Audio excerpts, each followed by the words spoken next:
Richard Waterworth, CEO of Becker Underwood. We look forward to talking to you today. Thank you. Thanks for the opportunity. Let's talk about Becker Underwood because it does some curious stuff in the agricultural space. What does it do? Our main part of our business is the agricultural products, supplying into the agricultural distribution system. And the products are generally, most of the products in that agricultural section have one or two things, but they're basically all applied to seed to enhance legumes, nitrogen fixation of legumes, and also seed coating products, which is for coating any seed at all, really. Generally, the custom base for that is the seed companies, whereas for the nitrogen fixation products, it's generally more the through distribution to farmers. And here on the Central Coast is the head office for Australia? Or, yes, that's correct. Yeah, or Australasia, I guess. Well, in fact, for Asia. Yeah. We are Asia Pacific. It's a rather grand title. It is indeed. But yes, you get to travel to New Zealand on a regular. I do, and I spend a lot of time in Asia. Yeah. In fact, I just had to add it up this morning. It's 45 days this year. Is that right? So we are, and it's a compliment to the Australian business and to the team that we have here in Australia, because on the team at Summersby particularly, because it's off the back of our success here in Australia that we're able to use, if you like, use those resources to now branch out and take on Asia. And what you're talking about now is exactly why we do these interviews, because very few people on the Central Coast, I would think, know what you do, and that you do research and development there. Yes, we do. Yeah. And we do research and development though right around Australia. We have a lot of contract trials, as we call them in our jargon, and those trial sites are through the agricultural regions of particularly New South Wales, Victoria, South Australia, and then the wheat belt of Western Australia. And what do you think? There are competitors in Australia that do similar sorts of things? Yes, there are. And what do you think is the difference between Becker Underwood and the competition? Do you like talking about that sort of stuff? Well, I suppose I'm going to give you the classic answer, aren't I? We think we're the best. Why is that? And, Yes. Well, I think we're R&D based. I think everyone has their place, so I'm not here to discuss them. Fine. It's just we'll discuss ourselves. But we have a strong R&D base. We're being a global company. The advantage that we have is, we've got businesses in Argentina or whatever. They, in their agricultural practice or through their research, they, shall I call it discover, or develop, perhaps a better word, develop some process. We're able to bring that into Australia and customise it and apply it here maybe. A technology, in fact, there's one at the moment coming out of Brazil, which we're all very excited right throughout the Becker Underwood group. And I'm sure that will make its way here to Australia. Ironically, actually, it'll do even better, I suspect, in New Zealand. But is it? Yes. We talk about the skill shortage. Are you impacted by that? No, but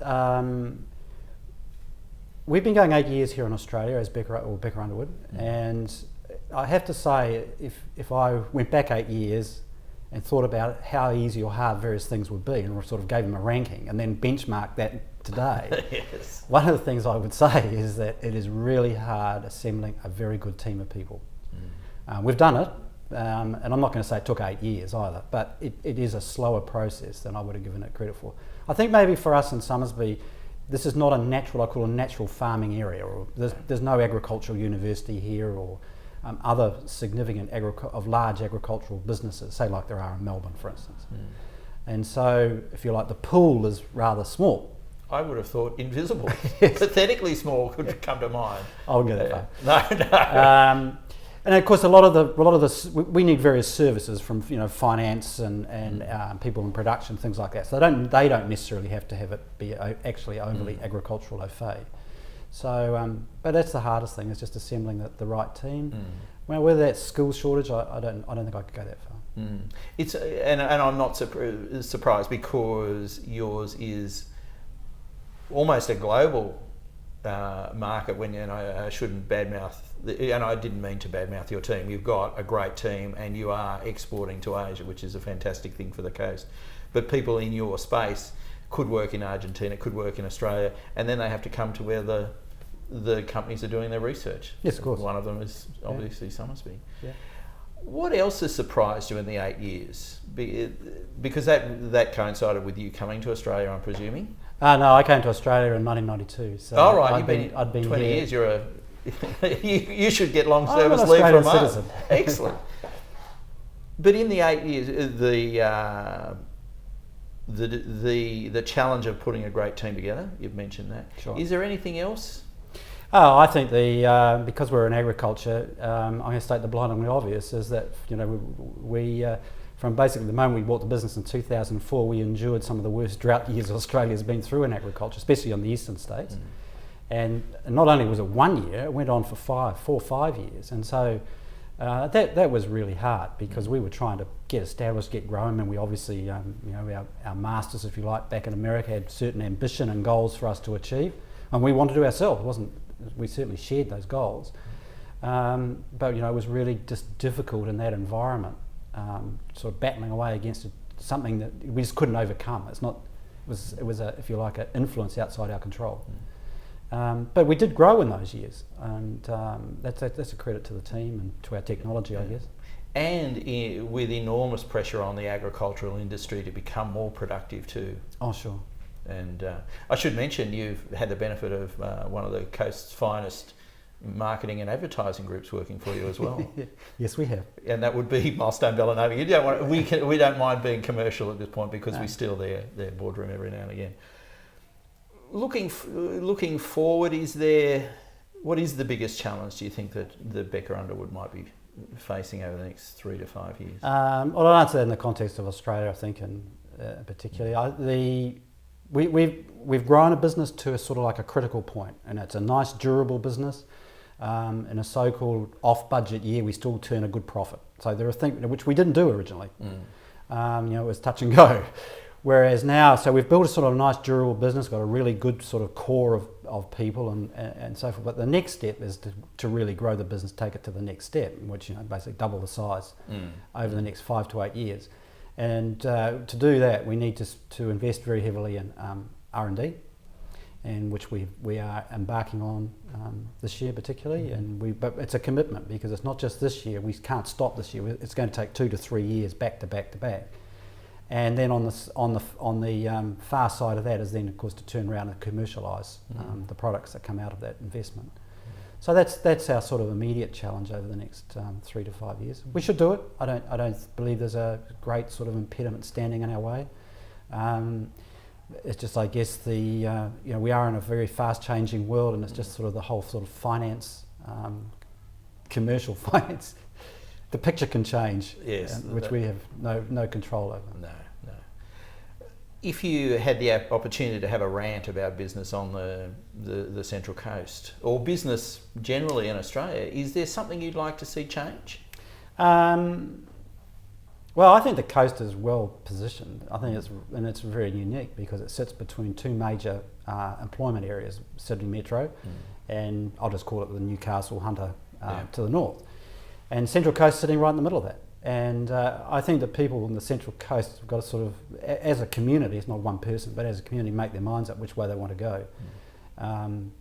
Do they want this to be sort of somewhat of a relaxed place to live, or do they want to have the sort of sophistication of Sydney or Newcastle? And that I think is going to be an interesting sort of how it evolves over the next, say, 10 years. Indeed. We like to look for a tip that we could pass on from you to someone, and let's choose someone starting a greenfield site development. What's the biggest thing you've learned in the last 8 years? Manage your cash. Manage your cash. There was no thought there. No.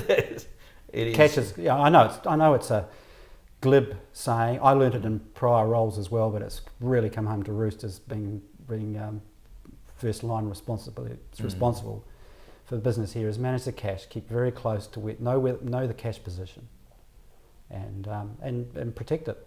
Do we pay enough attention to that, or do we think someone else is doing it as business owners now, right through the scale of things? Hard for me to say because I've only worked in 2 or 3 businesses in my career, so I guess I'm very biased on the background of those businesses, and they successful were all businesses which qualify you to make this comment. Very much so. Yeah. And it is manage your cash, look after, protect your resources. You know, don't overly extend. I think one of the difficulties is that, you know, I'm not a banker. I wasn't put into the role because I'm a banker. I was put into it because of sales and marketing and agriculture.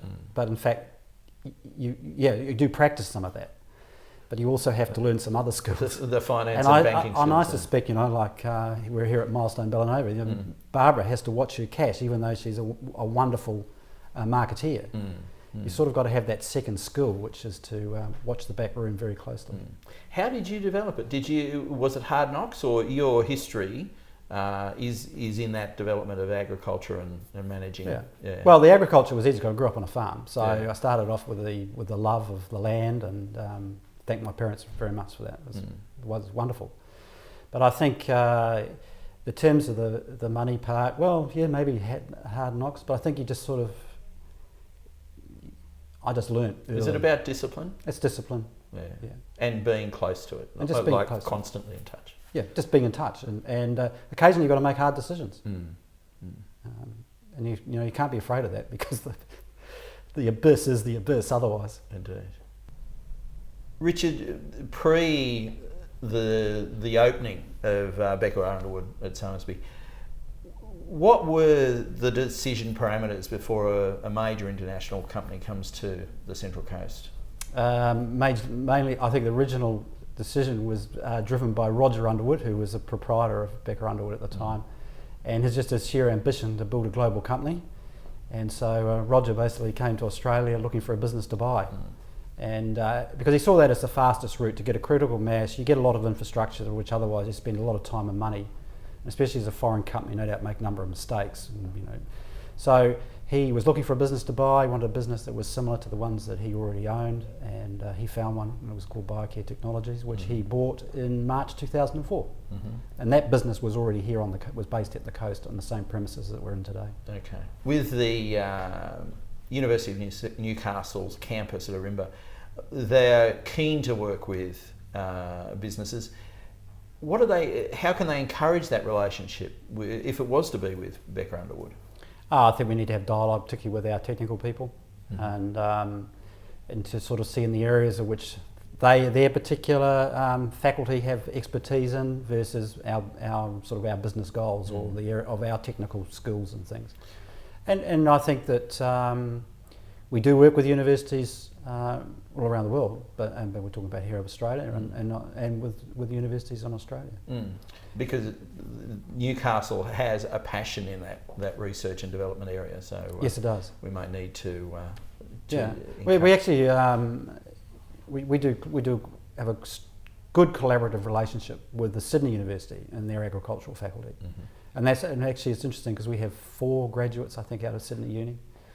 All out of that agricultural faculty on staff right now. So, and that's just somewhat by chance, and that's happened that way. Yeah. But we have had Newcastle graduates before. That's good. Okay, we need to encourage that. Yeah.